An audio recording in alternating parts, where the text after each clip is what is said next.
জি, আমি এখন রয়েছি পটুয়াখালী বিজ্ঞান ও প্রযুক্তি বিশ্ববিদ্যালয়ে রয়েছি। সেই বিশ্ববিদ্যালয়ে কিন্তু আজকে ঢাকার কর্মসূচিকে কেন্দ্র করে আজকে কিন্তু এখানে বিক্ষোভ মিছিল এবং সমাবেশ হচ্ছে। আপনি আমাদের পিছনে দেখতে পাচ্ছেন যে ইতিমধ্যে কিন্তু ছাত্ররা তাদের মিছিল নিয়ে দফায় দফায় তারা এখানে জড়ো হচ্ছেন এবং সেই জড়ো হয়ে তাদের যে 3 দফা রয়েছে সেই ডিপ্লোমা ইঞ্জিনিয়ারিংয়ের ব্যাপারে যাদের যে আন্দোলনটা করেছেন সেই আন্দোলনকে তারা বাস্তবায়ন করার জন্যই আজকে তারা এই আন্দোলনকে ডেকেছে। যদি তাদের এই দাবি যদি মেনে না নেওয়া হয় তাহলে কিন্তু তাদের এই আন্দোলন আরও সামনের দিকে আরও কঠোর এবং আরও দীর্ঘমেয়াদী হবে বলে এমনকি জানিয়েছেন এখানকার শিক্ষার্থীরা।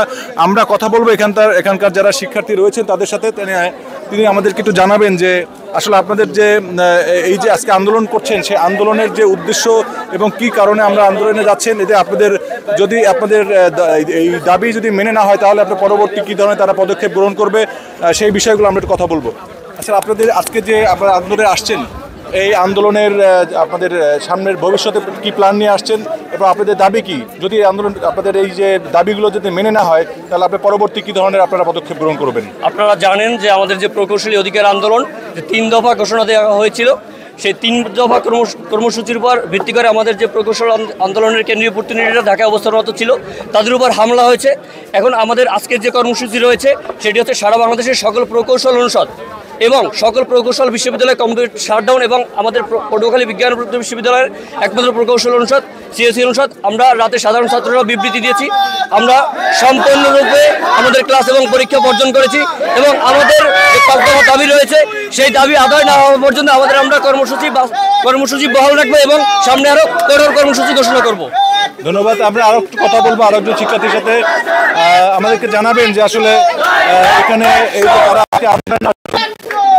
আপনারা যে আন্দোলনে আসছেন, যে আন্দোলনের আপনাদের মূল উদ্দেশ্যটা কি, আপনাদের দাবিটা কি? নবম গ্রেডের থেকে দশম গ্রেডে যে আপনার পদোন্নতির ব্যাপারটা আছে এটা তাদের ইজি করা যাবে না এবং দশম গ্রেডে যে তাদেরকে 100% কোটা দেওয়া হয়েছে এটা তাদেরকে দেওয়া যাবে না এবং শুধুমাত্র বিএসসি ব্যতীত কোনো ডিপ্লোমাধারী এসএসসি পাসকে কখনোই নামের আগে ইঞ্জিনিয়ার পদবি ব্যবহার করতে দেওয়া যাবে না। ধন্যবাদ আপনাকে। আমরা আসলে এখানকার শিক্ষার্থীরা যারা বললেন যে এখানে তাদের যে আন্দোলনের যে মূল উদ্দেশ্য সেগুলো আপনাদেরকে জানানোর চেষ্টা করেছি যে তাদের কিন্তু এই আন্দোলনে যদি তাদের দফাগুলো যদি মেনে না হয়, দাবিগুলো যদি মেনে না হয় তাহলে আন্দোলন আরও সামনের দিকে অগ্রসর হবে এবং তারা কঠোর কর্মসূচিতে তারা যাবেন, এমনটাই বলেছেন এখানকার শিক্ষার্থীরা। KM শাহাদাত হোসেন, বাংলা ভিশন, পটুয়াখালী বিজ্ঞান ও প্রযুক্তি বিশ্ববিদ্যালয়, দুমকি।